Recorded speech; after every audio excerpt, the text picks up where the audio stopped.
Assalamualaikum warahmatullahi wabarakatuh. Sahabat beriman yang dirahmati Allah, tahukah Anda bahwa setiap kaki kita melangkah di atas bumi, ada sebuah suara yang terus meneriakkan peringatan, namun telinga manusia tidak mampu mendengarnya? Jika saja Allah membukakan pendengaran kita sedikit saja, niscaya kita akan jatuh pingsan karena ketakutan yang luar biasa. Suara itu berasal dari liang lahat, tempat yang pasti akan menjadi rumah terakhir kita semua tanpa kecuali. Sebelum Anda memutuskan untuk beralih ke video lain, tanyakanlah pada diri sendiri. Sudahkah saya membawa bekal yang cukup untuk tidur di ruangan sempit tanpa jendela, tanpa pintu, dan tanpa lampu tersebut? Mari kita bedah lebih dalam mengenai 5 rahasia yang diteriakan oleh kuburan setiap harinya, agar kita tidak termasuk golongan orang yang menyesal saat tanah mulai ditimbun dan langkah kaki pelayat mulai menjauh. Jangan lupa untuk tekan tombol like, berikan komentar terbaik Anda dan subscribe agar kita bisa terus belajar bersama di jalan dakwah ini. Sahabat beriman, kematian bukanlah akhir dari segalanya, melainkan gerbang menuju alam barzah yang penuh misteri.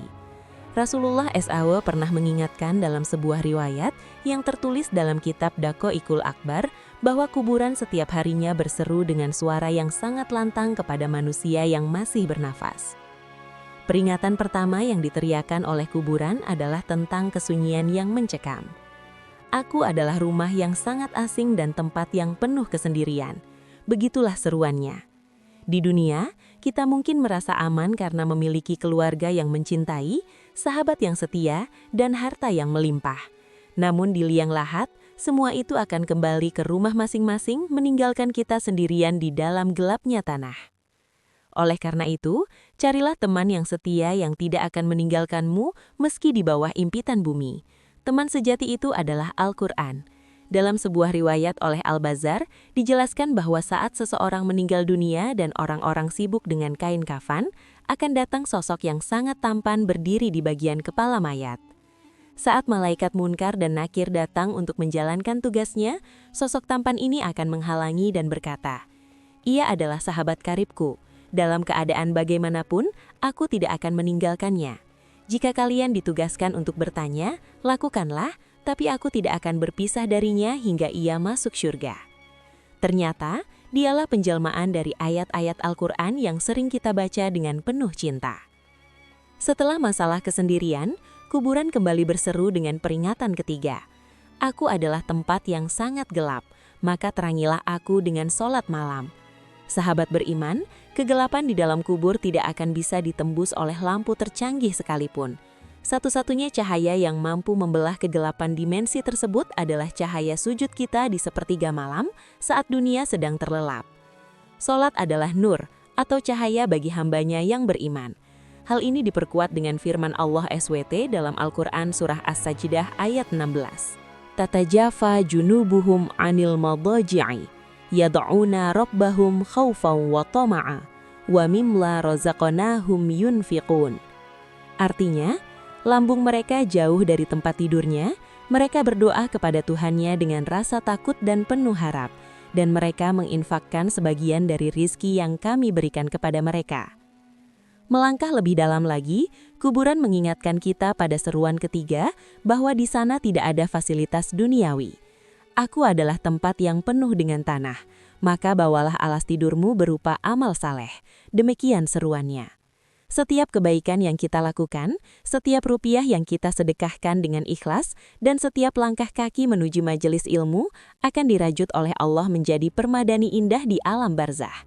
Tanpa amal saleh, punggung kita hanya akan bersentuhan dengan tanah yang dingin dan cacing-cacing tanah yang lapar. Namun, ada yang lebih mengerikan dari sekedar tanah, yaitu peringatan keempat tentang penghuni asli liang lahat. Kuburan memperingatkan bahwa ia adalah sarangnya ular-ular ganas. Bagi mereka yang zalim, ular bernama kinin akan menyiksa tanpa henti. Racun untuk membunuh atau menjauhkan ular-ular tersebut adalah dengan senantiasa membasahi lidah kita dengan kalimat Bismillahirrohmanirrohim. Kalimat ini adalah bentuk pengakuan kita bahwa kita hidup di bawah perlindungan Sang Khalik. Peringatan terakhir yang tidak kalah penting adalah tentang ujian besar saat menghadapi pertanyaan malaikat Munkar dan Nakir. Kuburan berseru, Aku adalah tempatnya malaikat bertanya, maka perbanyaklah membaca La ilaha illallah Muhammadur Rasulullah. Ujian di dalam kubur tidak bisa dijawab dengan kecerdasan otak atau hafalan lisan semata, melainkan dengan kekuatan iman yang tertanam di hati. Kalimat tauhid inilah yang akan menjadi kunci jawaban otomatis bagi lisan kita saat ditanya tentang siapa Tuhan dan siapa pemimpin kita. Sahabat beriman, semua peringatan ini adalah bentuk kasih sayang Allah melalui alam agar kita tidak terlena dengan perhiasan dunia yang menipu. Sebelum maut menjemput, mari kita perbaiki kualitas ibadah kita. Setelah merenungi rahasia alam kubur ini, pastikan Anda menonton video kami berikutnya yang akan membahas tentang tanda-tanda husnul khotimah agar kita semakin bersemangat dalam beribadah. Terima kasih telah menyimak, semoga Allah menyelamatkan kita dari siksa kubur. Wassalamualaikum warahmatullahi wabarakatuh.